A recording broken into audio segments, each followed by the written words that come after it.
Hey, what is up internet? Welcome back to the channel. First of all, a very happy Diwali to all of you. I hope you had a lot of fun with your friends and family. And I have been using the Asus Zenfone 9 for the last 2 weeks. Got myself one from Dubai because I don't think Asus has any plans to launch this phone in India. So I took the plunge and I don't regret it at all because this phone literally hits almost all the things in a smartphone out of the park. But sadly enough, a lot of people would still not be able to get it even in the markets it has already been launched, like the US or the UK.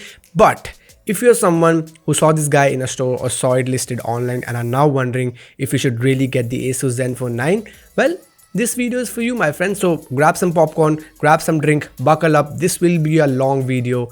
Let's get started. Okay, first things first, I usually don't say this in my videos off late because there's nothing left in a phone box lately. But shout out to Asus to actually bundle a 30-watt charger and even a polycarbonate case in the box. They didn't have to do it, but still they did. Good job, Asus. Alright, if I have to start this review, I'll have to start with the design because that is the #1 reason I got the Asus Zenfone 9. First, it is a small phone and you will actually love the in-hand feel if you have small hands like me. It clearly qualifies as a one-handed device in my opinion. And second, instead of glass, Asus has gone with the polycarbonate back on the Zenfone 9. Again, love the decision because plastic makes so much more sense. It won't break. It will make your phone so much lighter. And then you can also play around with the back texture like Asus has done here by giving this soft touch feel. But again, if you're someone who's like glass actually makes your phone premium, yes, agreed, but then you also slap on a case the first day you buy your phone, so what's even the point? But just coming back to this back of this phone, I thought this would be more rough, more towards the sandstone finish we saw on the OnePlus One, but this is actually in the middle of more sandstone and rubber. Now, I was worried before I got the Asus Zenfone 9 because I heard a lot of people say that this back actually wears out quite a bit after a month or so, and that's the reason I got the black variant over the red one because I actually thought the red one would really look dope, but this black one actually looks fine as well. And even though I have been careful enough in the last 2 weeks, I can see a little bit of wear and tear towards the right side of the back of the phone. So clearly I think over the course of time this phone will wear out and definitely not look as minty as it does right now. But that aside, the edges are made out of aluminum. They are also flat, so it helps with the grip as well. And all in all, I would say Asus Zenfone 9 feels like no other phone in the market when it comes to the design. Now, if you flip this guy around, this is where you'll start to see things get a little less flagshipy. And no, I'm not talking about the display. I'm talking about the bezels around it. Again, it was not that big of a deal for me, but I can see a lot of people getting disappointed to not see a symmetrical bezel. Plus, also, I think that chrome ring around the selfie camera can be annoying as well sometimes. But this display otherwise is great. Now, I was coming from the Samsung Galaxy S22, which in my opinion has the best display on any Android phone, at least when we talk about 1080 displays. So it did take some time for me to get used to this new display, but the colors are great. I so wish that the brightness was a little bit more than it actually is, but it gets the job done. But then it is also a 120Hz display, not an LTPO, but you still get an option to choose an auto refresh rate inside the settings menu. And interestingly enough, whenever I used to choose that option, I would always notice the screen dimming a little bit whenever it would go to 60Hz when I'm not scrolling through the phone. And initially it was fine, but after a point of time it got really irritating, and then I had to settle for 90Hz, which in my opinion I think is the perfect middle ground for smooth navigation, and then it also helps save up a little bit of that battery life. And talking about battery life, I think this was again one of those reasons why I ditched my Samsung Galaxy S22 for the Zenfone 9, because this packs in a 4300 mAh battery, which in the first instance might not look a lot on paper, but trust me, if you set the display at 90Hz and do a little bit of battery tweaking here and there, you can easily get more than a day's battery life from this phone. I was never able to kill the battery on the Zenfone 9 in one day, and most of my days would end up with about 25% left with over 7 hours of screen on time consistently. And for some reason, I am also not particularly mad at Asus for not including a higher watt charging on the Zenfone 9. It comes with a 30-watt charging that can take your phone from 0 to 100% in about an hour, and that kind of works for me because whenever I wake up in the morning, I put this phone to charge, and in about 30-35 minutes I have 65%, which is more than enough for me to get through the day on the Zenfone 9. I do miss the wireless charging because Asus could have easily given that, and I was also planning to buy some wireless charging accessories for a lot of my gadgets, but I think I I might not end up doing it because this phone doesn't have that. Alright, we all know that the Snapdragon 8 Plus Gen 1 is great at power efficiency, but what about the performance? Well, I'm happy to report that it is so much better than the 8 Gen 1 I had on my Galaxy S22. I have never encountered a lag or a hitch while using the Zenfone 9, and I think a lot of it has to do with the almost the stock like Android experience with the Zen UI. I mean, like, this phone flies off the roof when it comes to day-to-day usage. And then on top of that, you also get some little tweaks that Asus has included on the Zen UI. For example, you get a physical fingerprint scanner on the power button, and thank you so much Asus again for doing this, because a physical fingerprint scanner is so much better, fast and accurate than a mediocre in-display fingerprint scanner.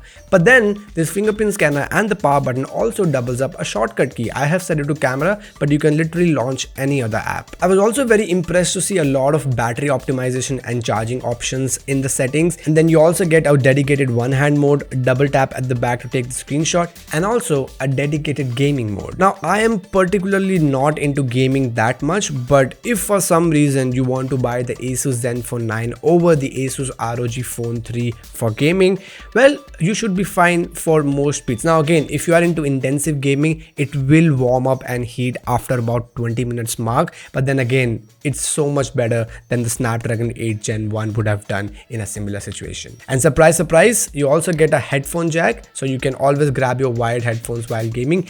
And I feel this is a tight slap to all the manufacturers who actually excused the lack of space in their phone for not including a headphone jack. Alright, let's talk about the cameras as well. So you get two cameras at the back, one primary and one ultra wide, and then we also get a 12 megapixels front camera. And if I have to summarize the overall camera performance of the Zenfone 9, I would say it's good enough, but it will not blow your mind. First, the 50 megapixels primary camera is a Sony sensor at the back with f1.9 aperture, and if you give this sensor enough light, you can take some great pictures out of this camera. I really like the colors as well, even though it is slightly less saturated when we compare it to the Galaxy S22 or iPhone 13. Also, there's a little bit of over sharpening going on if you zoom in into the pictures a little bit, but overall I was very impressed with the primary camera on the Zenfone 9. Now the ultra wide camera is also not that bad, and I noticed that it's right up there with the primary camera when it comes to colors and details. However, for some reason I felt it's not that wide. Also, the distortion towards the edges is more than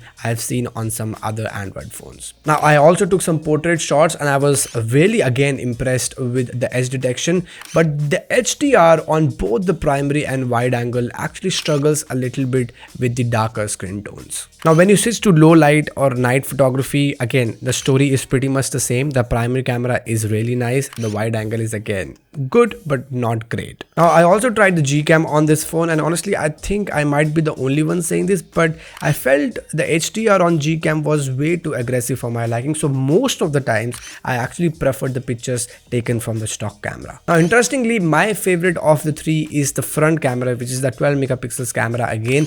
And I took a lot of selfies, both indoors and outdoors. And overall, I was really impressed with the pictures taken from this phone. Now, if you switch to videos, you can shoot 1080p, 4K at 60 FPS. You can also shoot 4K at 120 FPS for slow motion videos. And then you also get an option of 8K 24 FPS. Alright, this is a quick video sample. I'm shooting from the rear camera, 4K at 60 FPS. And you can get a sense of the HDR live in the video. So I'm standing against the sun, and a little bit of an idea about the stabilization as well. This is how the footage looks like from the front camera. So I'm shooting at full HD 60 FPS. Now sadly, the Zenfone 9 does not support 4K at 60 FPS. But do you remember those big camera bumps at the back of this phone? Well, that's because you get a 6-axis gimbal on the primary camera, and you can see for yourself how good is the stabilization, because I'm actually running right now. Okay, final couple of bits. The haptics on the Zenfone 9 is again good but not great. Again, I think Apple, Samsung and even Google with the Pixel series are way ahead when it comes to putting a good haptic engine and then also implementing it throughout their UI. I also faced some occasional issues with the proximity sensor, where if I don't have my phone sticking to my cheeks, it would just wake up the screen and then accidentally touch some keys while I'm on a call. And lastly, the speaker output on the Zenfone 9 is not that bad at all. It is a stereo pair, it gets loud, it also has that bass towards the lower end, which a lot of phone I have seen in the past actually skip on even at this price level.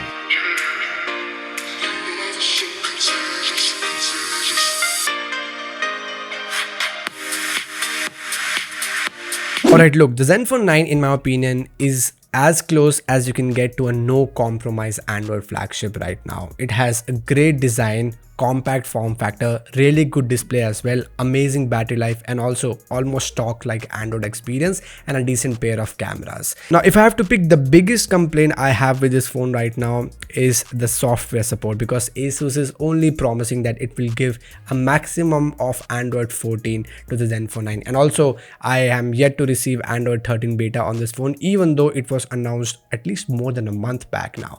And this is where I see a lot of people going for Pixel 7 over the Zenfone 9, because yes, it is not as compact as the Zenfone 9, but again it has a great display, amazing camera, really good battery life as well, and good news, you can actually get Pixel 7 in India as well. So if Asus is to launch the Zenfone 9 in India and they wish to sell these a lot, the only way they can do is if somehow they can undercut the pricing of the Pixel 7 here in India. So yes, this was my review. These were my thoughts on the Zenfone 9. So if you're still around, please hit that like button and also subscribe to TQNet if you want to watch such videos in the future as well. It will mean the world to me. Also, follow me on social media. I do upload a lot of camera samples and other small updates whenever I am reviewing a phone. But you know the drill as always, right? Keep asking and I will see you in the next one.